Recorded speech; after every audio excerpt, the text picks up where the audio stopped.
How was the fight between Geralt and Striga?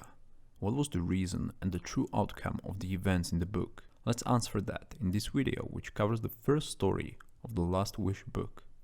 At the start of the story, a stranger comes to the city of Vizima, where he stops by an inn named Old Naracord. He enters and asks the innkeeper for a tankard of beer and a place to sleep. The innkeeper answers him that there is no room for him to spend the night there.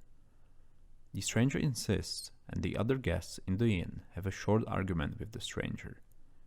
He reveals himself as a witcher named Geralt of Rivia. The guests in the inn are throwing at him jarring remarks, and they start to be aggressive. They ask him to leave. Geralt answers that he will finish the beer and leave. One of the guests says he will give him a helping hand, and that's how the brawl starts. Geralt defends himself, and he slays 3 of the guests in the inn and ends the brawl victoriously. Right after it, the guards of the Vizima city enter the inn and they demand that he goes with them. Geralt answers that he will come by himself and he wants to be brought to the city Castellan. Story continues in a palace during an interview of Geralt and the Castellan named Velarat. He is very concerned by the Witcher who slain 3 people. The Witcher downplays it and asks him about an offer on a notice board in Vizima, where it stands that for finding a monster named Striga there is a payout of 3,000 orens. Velarat confirms that this is an official statement from the King Foltest of Temeria, and that is still available. Geralt wants to know more. Velarat explains him the backstory of it. The King Foltest had an incestuous baby with his sister Adda after he was crowned a king. I'll quote a part from the book. Only a few saw what she bore, but one midwife jumped from the tower window to her death, and the other lost her senses and remains dazed to this day. So I gathered that the royal bastard girl was not comely, and she died immediately. Velarat continues to explain what happened in the years to come.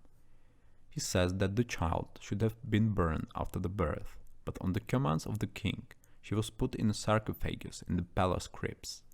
For 7 years, nothing happened, but during a full moon, 7 years later, after the child was put into the crypt, there were screams in the palace, and people died that night. The infant had grown in the coffin, and had the incredible teeth and nails, and became what is described as Striga in the Witcher universe. For another 7 years, the Striga was hunting during nights, and nothing could stop her. The old palace is abandoned, and a new one had to be built. After hearing all of this, Geralt wants to have an audience by the king. The Witcher meets the king and asks if he can try to solve this problem. King confirms that the price of 3,000 orens will be paid if the Striga's curse is lifted from his daughter. King leaves, and Geralt stays in the room with Lord Ostrid of Novigrad.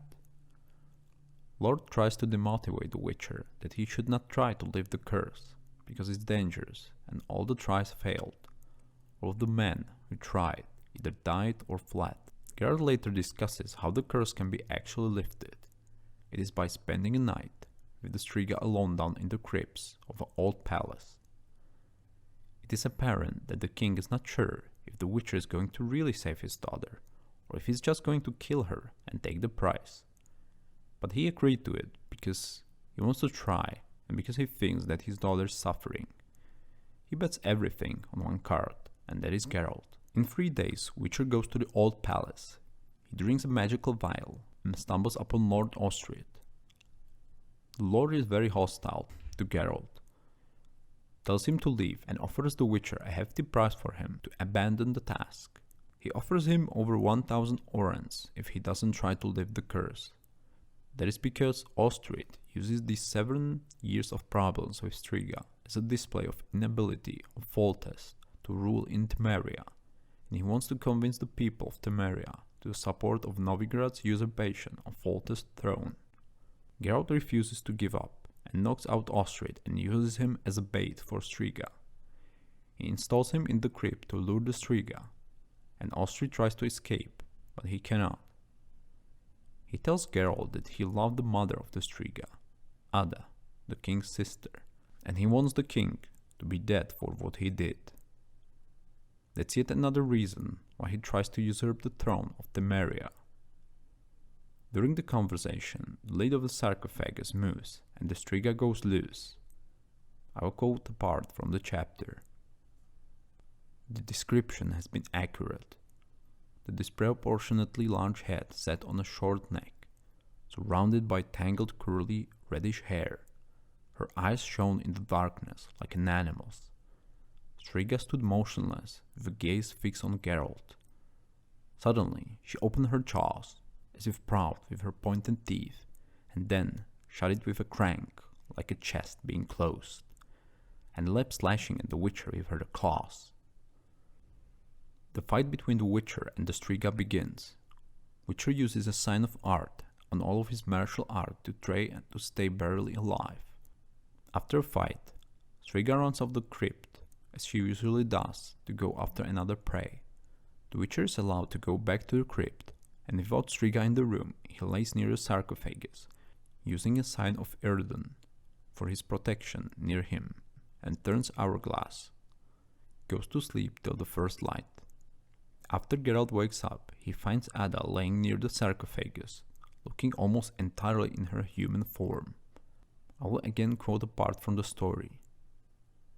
Her lips were pale, and her face was bloody where he had hit her cheekbone. Geralt removed his gloves, put his sword aside, and without any fuss, drew up her top lip with his finger. Her teeth were normal. He reached for her hand, which was buried in her tangled hair.